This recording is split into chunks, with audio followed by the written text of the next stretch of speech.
సభకి నమస్కారం. నేను ఒక 2-3 పేర్లు అప్పుడు మర్చిపోయినా. సురేందర్ రెడ్డి ఎంపీపీ గారికి, రాణి సురేందర్ రెడ్డి ఎంపీపీ గారికి ప్రత్యేకంగా ధన్యవాదాలు. మీ పేరు మర్చిపోయిన ఇంతకుముందు కొండాలరెడ్డి గారు, రామస్వామి గారు, మన సంపత్రావు గారు, కొన్ని ఎవరైనా ఇంకెవరైనా మర్చిపోతే జర క్షమించుర్రి. టైం లేదు కాబట్టి ఎవరి పేరు చెప్తలేను. సభకి వీడికి విచ్చేసిన గౌరవనీయులు పెద్దలు, వేదిక మీద ఉన్న గౌరవనీయులు పెద్దలు హరీష్ రావు గారికి, జీవన్ రెడ్డి గారికి, సతీష్ అన్న గారికి, గెల్లు సీనన్న గారికి, ఎర్రోల సీనన్న గారికి, రాకేష్ గారికి, బండన్నకి, మరియు వేదిక మీద ఉన్న ప్రతి ఒక్కరికి, పెద్ద మనుషులకి, రవీందర్రావు అన్న గారికి, వేదిక మీద ఉన్న పెద్దలకి, ఇక్కడికి విచ్చేసినంగా ముఖ్యంగా మన బీఆర్ఎస్ పార్టీ కుటుంబ సభ్యులకి, నా ఆత్మ బంధువులు, నా బంధువులందరికీ కూడా నా చేతులు జోడించి శిరస్సు వంచి మరి మీ అందరికి కూడా నమస్కారాలు తెలియజేస్తా ఉన్నాను. నేను 2 విషయాలు మాట్లాడతా, ఎక్కువ మాట్లాడా. ఈ హుజరాబాద్ నియోజకవర్గాన్ని తెలంగాణ వచ్చిన తర్వాత ఈ 10 సంవత్సరాలలో అభివృద్ధి జరిగిందంటే, ఏ ఊర్ల రోడ్ వేసినా, ఏ ఊర్ల మోరి కట్టినా, ఏ ఊర్ల గుడి కట్టినా, ఏ ఊర్ల బడి కట్టినా అది కేసీఆర్ గారు చేసింది అని చెప్పి సందర్భంగా మీ అందరు కూడా తెలియజేస్తా ఉన్నాను.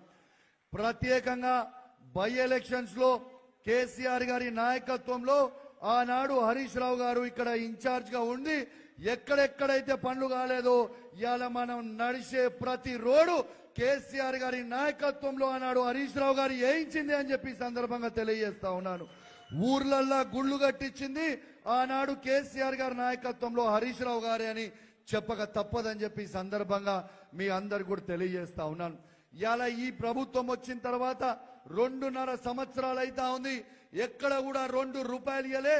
కనీసము ఎమ్మెల్యేకి ఇచ్చే సిడిఎఫ్ ఫండ్ కూడా ఇవ్వకుండా ఇవాళ ఈ కాంగ్రెస్ ప్రభుత్వం ఇబ్బంది పెడుతూ ఇవాళ మన నియోజకవర్గంలో తట్టెడు మట్టి కూడా పోయింది ఈ కాంగ్రెస్ ప్రభుత్వం అని చెప్పక తప్పదని చెప్పి సందర్భంగా తెలియజేస్తా ఉన్నాను.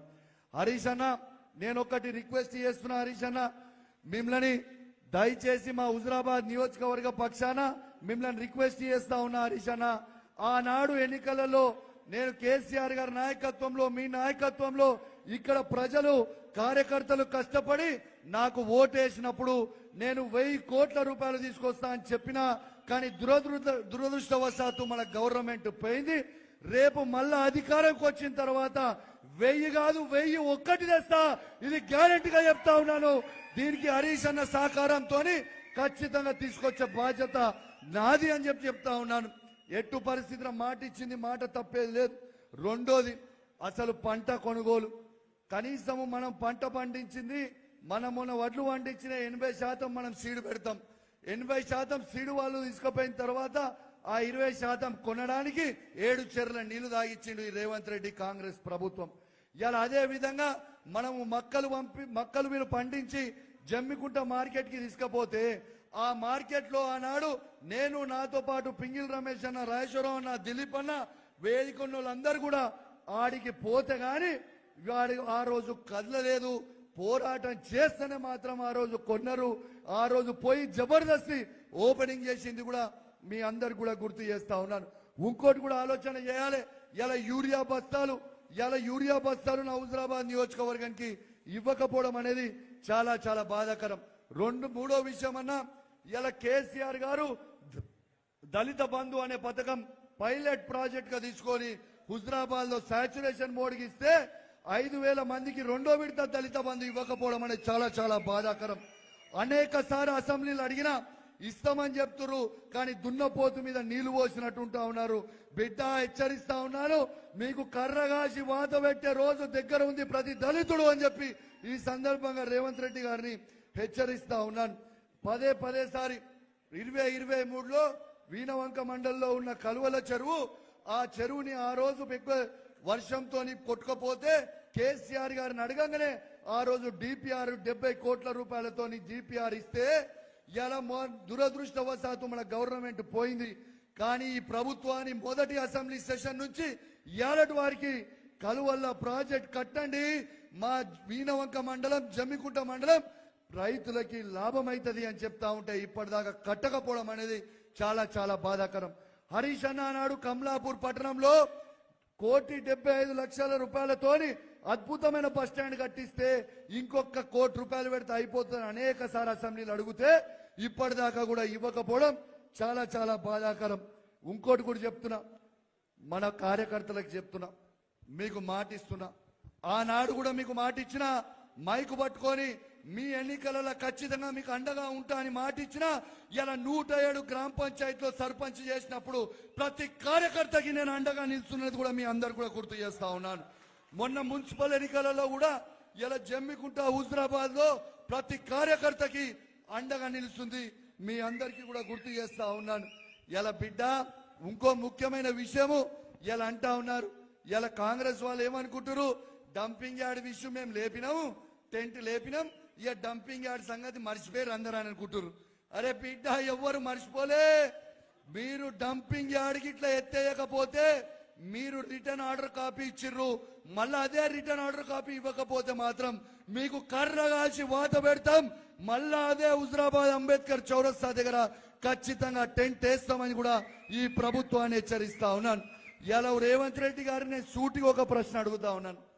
మా కేసీఆర్ నాయకత్వంలో ఆనాడు హరీష్ అన్న మా మునూరు కాపు భవనం శాంక్షన్ చేసిండు, మా గౌడ సంఘంని శాంక్షన్ చేసిండు, మా పద్మశాలిలకి శాంక్షన్ చేసిండు, మా గొల్ల కురుమోళ్ళకి శాంక్షన్ చేసిండు, మా రజకులకి శాంక్షన్ చేసిండు, ఇలా విశ్వ బ్రాహ్మణులకు శాంక్షన్ చేసిండు, దళితులకి శాంక్షన్ చేసిండు.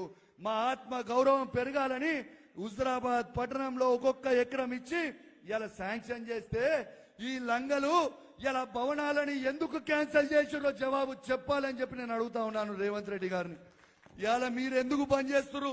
ఇలా మాకు ఆనాడు SDF లో 100 కోట్ల రూపాయలు కేసీఆర్ నాయకత్వంలో హరీష్ రావు గారు శాంక్షన్ చేపిస్తే ఇలా మీరు ఎందుకు ఇలా SDF ఫండ్ అన్ని కూడా మీరు క్యాన్సిల్ చేసిర్రో మీరు బిడ్డ జవాబు చెప్పాలి.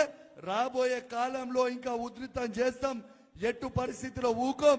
మన బీఆర్ఎస్ పార్టీ కార్యకర్తలకు కూడా చెప్తా ఉన్నాము, మీరు ఎవరు అధైర్యపడాల్సిన అవసరం లేదు. 2 సంవత్సరాలల్లా మళ్ళా ఈ తెలంగాణ రాష్ట్రానికి కేసీఆర్ గారు ముఖ్యమంత్రి కాబోతా ఉన్నారు. మన ప్రభుత్వం రాబోతా ఉంది. ఖచ్చితంగా మళ్ళా మన అందరం కూడా కేసీఆర్ గారు తెచ్చుకొని మన హుజరాబాద్ నియోజకవర్గాన్ని అభివృద్ధి చేసుకుందామని తెలియజేస్తూ, ఇక నేను ఎక్కువ హరీష్ అన్న మాట్లాడతారు కాబట్టి మీ అందరికీ కూడా ప్రత్యేకంగా ధన్యవాదాలు తెలియజేస్తూ, మీ అందరు కూడా హరీష్ అన్న మాట్లాడిన తర్వాత అయిపోయిన తర్వాత హరీష్ అన్న నిల్చుంటాడు.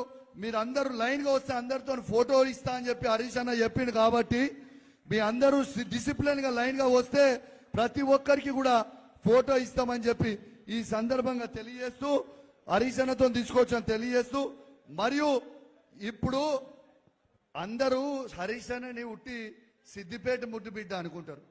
కానీ చాలా మందికి తెలియదు ఏంటంటే ఇవాళ హుజరాబాద్ ముద్దు బిడ్డ కూడా హరీష్ అన్ననే అయిందనే ముచ్చడం మీ అందరు కూడా తెలవాలి. ఇవాళ గౌరవనీయులు పెద్దలు మన ట్రబుల్ షూటర్ కాంగ్రెస్ పార్టీ చేస్తున్న దొంగ షూటింగ్లకి ఇలా AK-47 పట్టుకొని షూట్ చేసే ట్రబుల్ షూటర్ హరీష్ అన్న గారిని మాట్లాడాల్సిందిగా కోరుకుంటున్నా ఉన్నాను. అందరు గట్టిగా సపోర్ట్లతో స్వాగతం పలకాలని కోరుతా ఉన్నాను.